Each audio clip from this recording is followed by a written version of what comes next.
Hello बच्चों, चलिए प्रश्न को पढ़ते हैं। 15 डिग्री सेल्सियस ताप पर एक वायु स्तंभ और एक सॉलित्र को एक साथ ध्वनित करने पर प्रति सेकंड 4 विस्पंद उत्पन्न होते हैं। सॉलित्र की आवृत्ति वायु स्तंभ से कम है। जब ताप 10 डिग्री सेल्सियस तक गिर जाता है तो दोनों में एक विस्पंद प्रति सेकंड कम सुनाई देता है। सॉलित्र की आवृत्ति ज्ञात कीजिए। तो चलिए बच्चों, सबसे पहले हम लिख लेंगे मूल अवधारणा जिस पर कि यह प्रश्न आधारित है।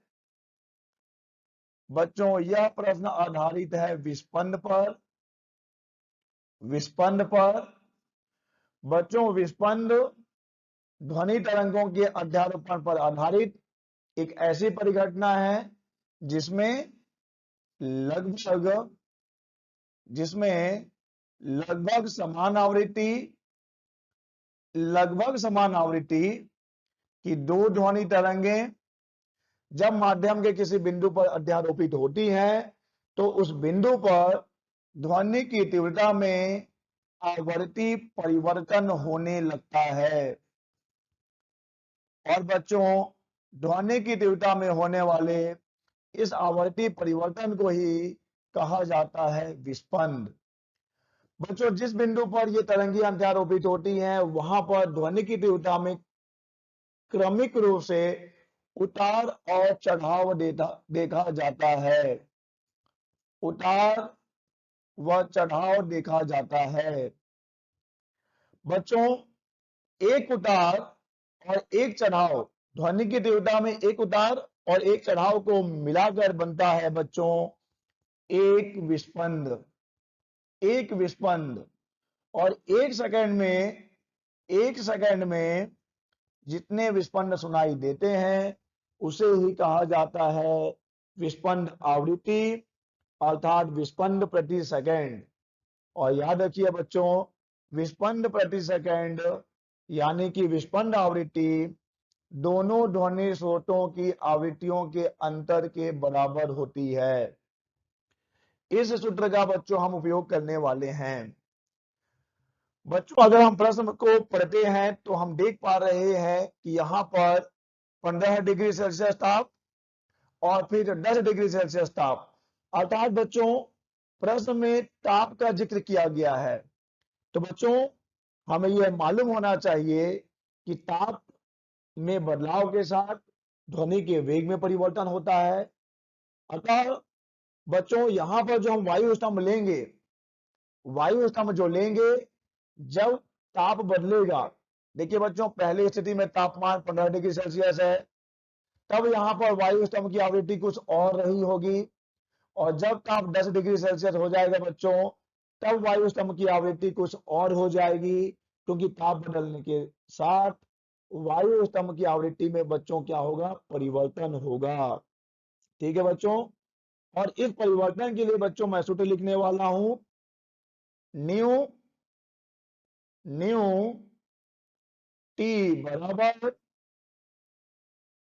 न्यू शून्य 1/1/2 अल्फा टी, जहां पर कि बच्चों न्यू नॉट है 0 डिग्री सेल्सियस पर आवृत्ति, अल्फा है बच्चों, अभी हम बताएंगे कि अल्फा क्या है, टी बच्चों तापमान है।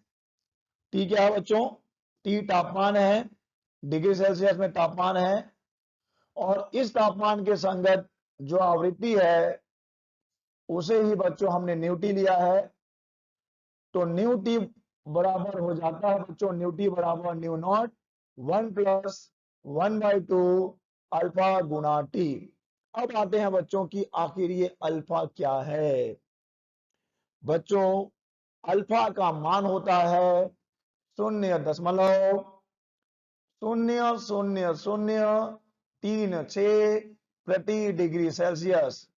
और बच्चों इसका नाम है ध्वनि के वेग का ताप गुणांक। ध्वनि के वेग का ताप गुणांक। बच्चों यहाँ पर अल्फा है ध्वनि के वेग का ताप गुणांक। चलिए बच्चों, अब हमने इस प्रश्न के लिए सारे मूल अवधारणाओं को लिख लिया है, तो अब हम इस प्रश्न को हल करेंगे और सही उत्तर का पता करेंगे।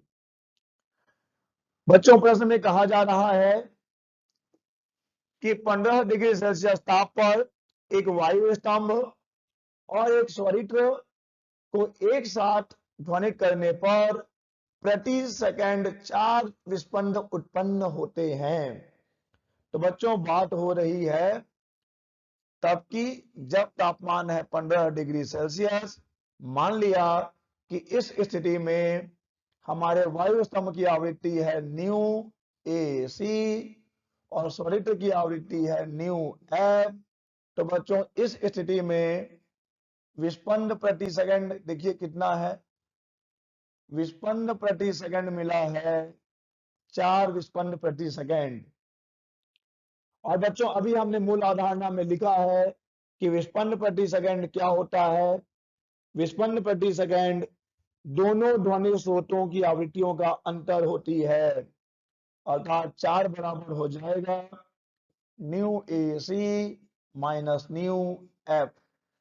और यहां से बच्चों न्यू ए सी का मान हमें मिल जाएगा 4 प्लस न्यू एफ।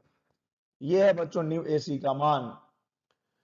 बच्चों, अब जब तापमान गिरकर कहां तक पहुंच गया है, 10 डिग्री सेल्सियस तक गिर जाता है, तो दोनों में एक विस्पंद प्रति सेकंड कम सुनाई देता है।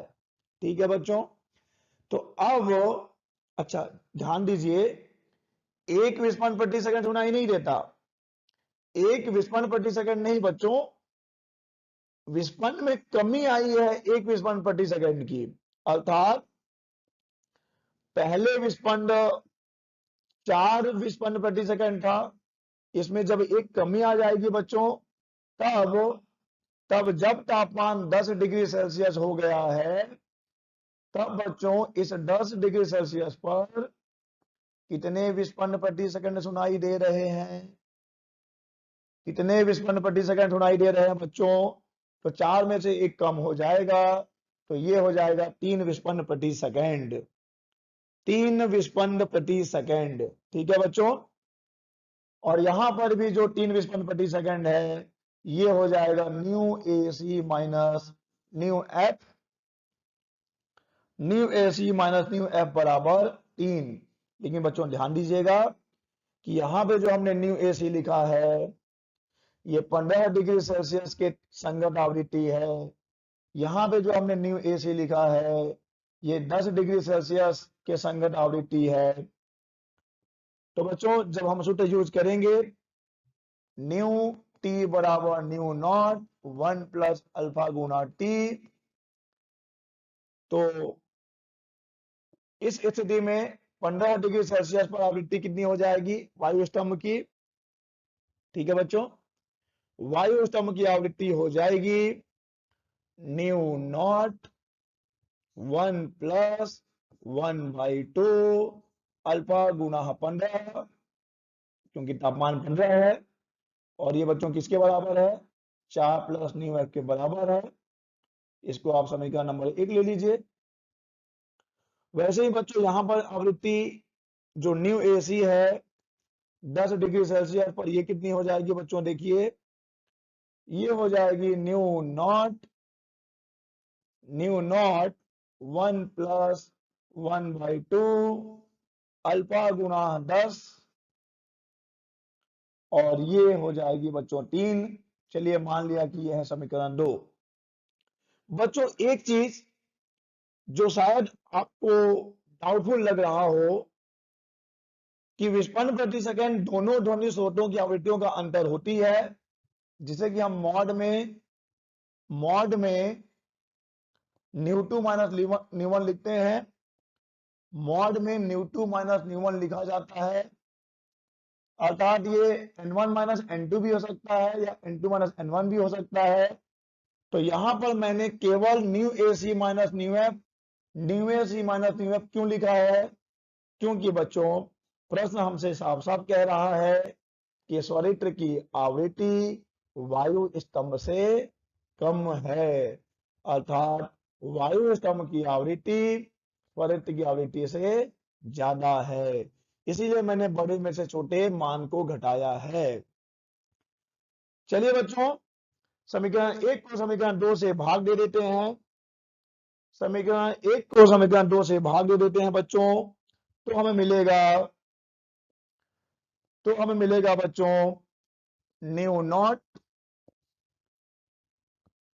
तो बच्चों हमें मिलेगा न्यू नॉट 1+1/2 अल्फा गुणा 15 है, बटे न्यू नॉट 1+1/2 अल्फा गुणा 10 है।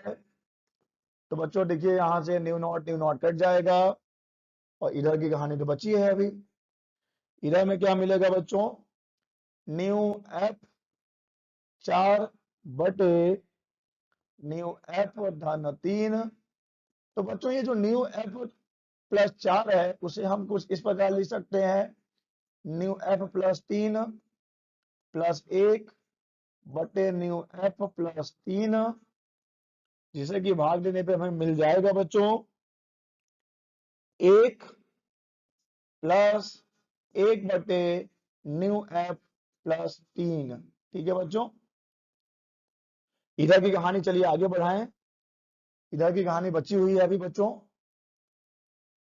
तो यहां पे देखिए बच्चों, ये हो जाएगा 1+1/2 अल्फा का मान है 0.000036 गुणा 15 बटे 1+1/2 गुणा 0.000036 गुणा 10।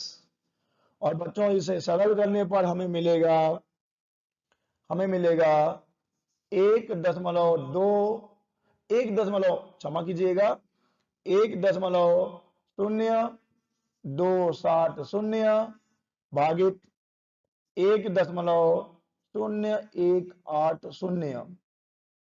ठीक है बच्चों, तो चलिए अभी हमें क्या मिला है देख लीजिए, हमें मिला है 1+1/VF धन 3, VF नहीं, माफ कीजिएगा, ये तो आवृत्ति है, न्यू एफ है, न्यू एफ।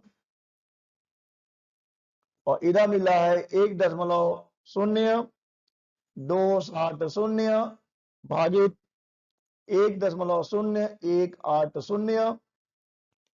बच्चों इसे हल करने पर हमें न्यू एफ की आवृत्ति मिल जाएगी 110 हर्ट्ज। न्यू एफ बराबर मिल रहा है बच्चों 110 हर्ट्ज, अतः स्वरित्र की आवृत्ति हो जाएगी बच्चों 110 हर्ट्ज। आशा करते हैं आपको समझ आया होगा। धन्यवाद।